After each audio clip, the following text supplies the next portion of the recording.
Welcome to our new series Live at 5. Here with us is Lainey, our Business Development Manager, and myself, the Portfolio Manager.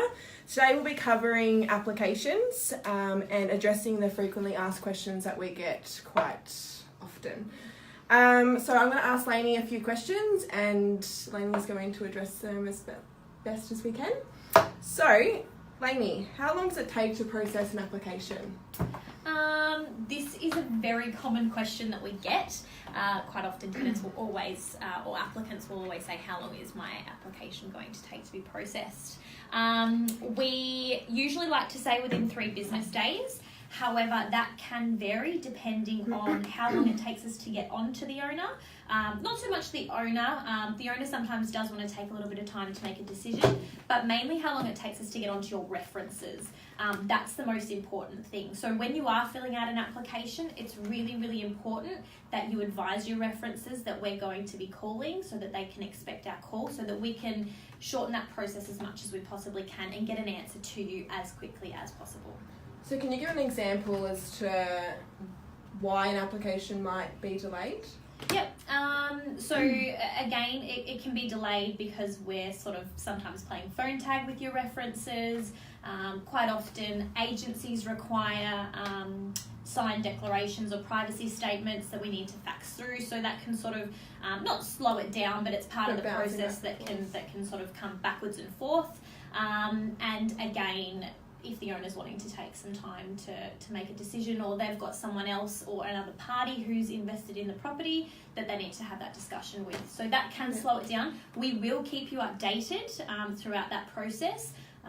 We do send quite frequent messages to advise you where your application is at. If you haven't heard anything though, you're more than welcome to call us. But we do try and get it as short as possible and get you an answer as quickly as we possibly can. Brilliant. Does each person moving into the property need to apply and fill out an application? Yes, definitely. This is a really, really important one. Most of the time there's at least 2 adults, 3 adults. It doesn't really matter. Each adult applying for the property or planning on moving into the property, I should say, needs to fill out an application. Reason being is because it gives us more. Each person living in the property needs to be accountable for what's happening at that property. So, and again, insurance purposes for the owner. So if something happens, the owner needs to make an insurance claim. We need to obviously advise the insurance company as to who's living in the property, and if someone's not on the lease agreement, it can raise some issues. So it is really, really important, and it is company policy that each adult that is planning on moving into the property is on that lease agreement. So another question's come through. If someone's gone out to a property and applied and obviously are not successful, do they need to fill out another application going to one of our other rental properties, or can they just stay with the one application? Yeah. No. So if you've already applied through Rayners, for example, and I'm not too sure on other agencies, but us in particular, we only require you to fill out one application. You can have 100 properties on that one application. We just need you to fill out the one, which will also save you time. But we do, especially with how the market is at the moment, it is very fast. There is not much available and there's lots of people applying. So we get lots and lots of paperwork coming in. So if you're wanting to apply for 5 or 6 different properties and there's 2 or 3 of you that are applying, that's lots and lots of paperwork. So if we can just streamline that, put each property onto that one application, then we can, and if it's with a different property manager, we can pass that around the department to who it needs to go to. If you've already handed an application in to us and we have processed it and you've been unsuccessful and you want to apply for a property that is with another property manager with us, then we just send that through to them, and we will ask you questions in relation to what you've previously applied for. So that's really important to remember the properties that you have applied for, because that's how we file them. And also each applicant or whomever is applying for the property, we need to have all their details so that we can pull those applications out and then put it forward for the property that you are now wanting as your first preference. Awesome. So what would you recommend to someone who doesn't have rental history? My recommendation for that would be that you fill out that application as best as you possibly can. Your references are going to be really, really, really important.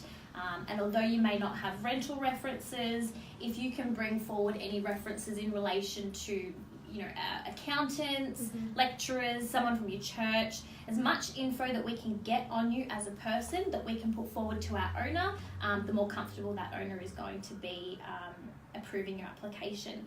If you a cover letter is also something that's really, really handy. We love cover letters, and we really love that application to be presented really well and full of information. So if there's a space on the application that you're not sure on or whatnot, don't just leave it blank. Give us a call, let us know, and we can advise you as to how to fill it out. Quite often we do get applications that aren't filled out completely, and it does, again, that's something that does set it back, and it slows down the process. We've got to call you. If we don't get on to you, we've got to wait for you to get back to us, and there is other applications that may be in the pipeline that are filled out and ready to go, and that is putting your application back. So each application needs to be filled out in full. Cover letters, anything like that will really put forward and show us who you are as a person, and really put forward that you are going to look after the property, and obviously rent is going to be covered, and we're wanting to make that owner as comfortable as possible when we're putting that application forward to them. So a common one that I come across is someone who's lived in their property, so obviously they haven't had rental history. Can they put their agent down who sold their property? Yes, absolutely. That's a really, really good one. Quite often people have not rented before and they have only owned a home. If we can speak to the agent who sold your home or listed your home, that's a really, really good one. They'll be able to tell us how you keep the property, what it's like to deal with you in terms of real estate and that sort of thing. So that's a really, really good one if you've only owned a home, which is really common. Perfect. Could you take me through how to fill out an application? I could, but I accidentally forgot to bring it. Life of a property manager. Yes, absolutely. I'm just going to grab it. It's actually just down there.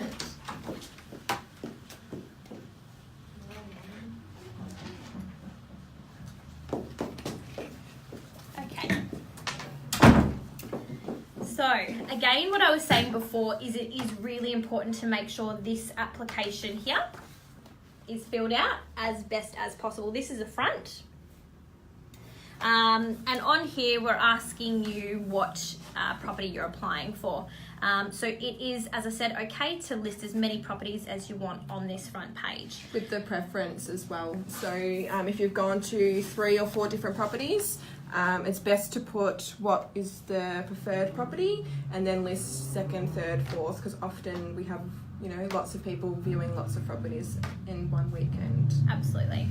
Also on that front page, just quickly, it's asking for your identification. This is another question that we get quite often. All of the information that we're requiring on this application we need and we're asking for a reason. So in terms of points for identification, we need all of them. And again, it's really good to be pre-prepared for that when you're bringing that application in. So that's probably the first step, is just making sure this front page is filled out in full. And then do you want to go over the next bit? Right. So the first page is basically just your personal details. Emergency contact is a really big one. If you are successful for the property, that is something that we require. Filling in basically everything that's here. It's really self-explanatory. Just each point, date of birth, license number, things like that. Just to interrupt on that emergency contact one. Quite often people are putting on that application someone who's living in the property with them. It's really, really handy if we can get someone who they're not actually living with, and not necessarily a spouse either. A mother-in-law or something like that, is really, really important. So someone else apart from people that you're going to be living with, or a spouse or anything like that, is really good and really important that we get that emergency contact as well. Definitely. Another important one is to sign this part here. It's stating that we can use your information. So if this isn't signed, your application cannot be processed. That's a massive one that a few people are missing. And then it just delays the process. If everything's checked off, like we said, 3 business days is normally the turnaround for applications, which get processed in our office on a Tuesday. So if everything's filled out on the Saturday opens, Tuesday they're processed, Wednesday, Thursday is when we can start getting the answers from the landlords and things like that. So that's a massive one that needs to be done as well. And quite often employers and other real estate agents especially will ask for a copy of this declaration signed for them to provide us the information that we're requiring. So just make sure, again, have a look over every detail and ensure that you're not missing anything. Connect Now or a utility connection is also another one that is not so important, but it is something that we do suggest. It is a really handy service that you can use. We use Connect Now here at Rayners. They do the connection of the water utilities either way, so we do actually do the connection through them, and they will then offer you their services in terms of gas and electricity. They are quite good, and most tenants tend to go through them now just because it's nice and easy, and all they have to do is provide their details, and they sort out the rest and make sure the connections are there and sorted on the day that they're moving in. On the other side of the application is where we're going to be asking for your application history. So where you're currently living and where you've previously lived, and if they've been through real estate agents before. Again, important that we have all the right information in terms of who your property manager was, their contact number, email address as well. That's a really good one. Quite often we can correspond with them via email, which is a lot easier sometimes for us as property managers. We can get answers sometimes a bit quicker on the email as opposed to trying to catch someone on the phone. We're always out and about, so that's a really good one. And that's where you can put the agent if you've sold the property as well, in that rental history. So just the name, if you don't know the name, just the agency, and they can give us the information as well. Yep. Your employment details as well, that's something that is, again, important so that we can ensure that you can cover the rent.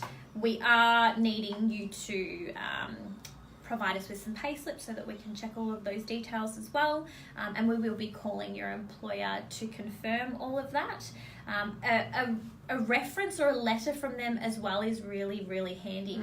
A letter from any of your references is really good. We love cover letters. We love letters. It's anything the best in writing. Yeah, love it. Absolutely love it. So obviously fill it out here, but if you can get those extra bits and pieces of information, or you can get your boss to go the little extra mile and write that letter for you, same with your property manager, that's really good as well. If we can get a letter from them, is really, really helpful. So again, going back to if you haven't rented before, getting written references is always will really help your reference. With your employment as well, it's important to understand that we really, really do look at your references more than anything. So we may have an application that is fantastic and has absolutely fantastic references, and their income may not necessarily be as much as another applicant that we've got. But that application has not so great references. We're going to go straight for someone who's going to give us the solid information that you are going to be a fantastic tenant, as opposed to what you earn. So quite often people will raise that question in regards to their income. If you've got fantastic references, that's what we're really looking at. Someone who's easy for us to deal with as well. So, if they've got good income, things like that. Like Lainey said, personal references to show sort of what you're like to sort of deal with as well. We can choose someone over someone else who earns more money if they seem to be, easier to deal with and things like that. The income is, I think a lot of people think that that's the biggest thing that's going to get them over the line. It actually isn't. It's really your references and what they put forward for you. Obviously, we need to make sure that you can cover the rent, but that is certainly something that is looked at as opposed to your income. If you're on Centrelink, which is another thing that we do request on the application, we just need some copies of your statement so that we can confirm what you do get from Centrelink. Now, the question that we get is, if you're on benefits, is it going to deter your application in any way? Absolutely not. Again, that goes back to your references. If your references are fantastic, then we are certainly going to be putting your application forward to the owner regardless. Same if you're a student. So we've got sections on our application for employment, Centrelink, and if you're studying, we just need all the information that we can get in relation to your situation. Other information, we obviously want to ask if you've got any pets. If you do have pets, we do want to know about it. It's okay. We just need to put that forward to the owner and negotiate that with the owner. It's important that we can advise them of whatever type of pet it is that's at the property, and it's better for us and it looks better for you as a tenant as well if you're upfront with that, as opposed to us maybe finding out that there's a pet in the property but it wasn't actually disclosed on the application. If you communicate with us, then we're really open, and we're always going to communicate that to the landlord, and it gives the landlord an idea of where everything's at with the property, and quite often it's fine. We just need to know what it is, and if you can provide a photo or a reference for your dog, we've had them before, is really, really helpful as well. So, and then personal references. Don't use your family. We really do want to find out what you were like as a tenant. So neighbours, lecturers, colleagues. Accountants are a good one.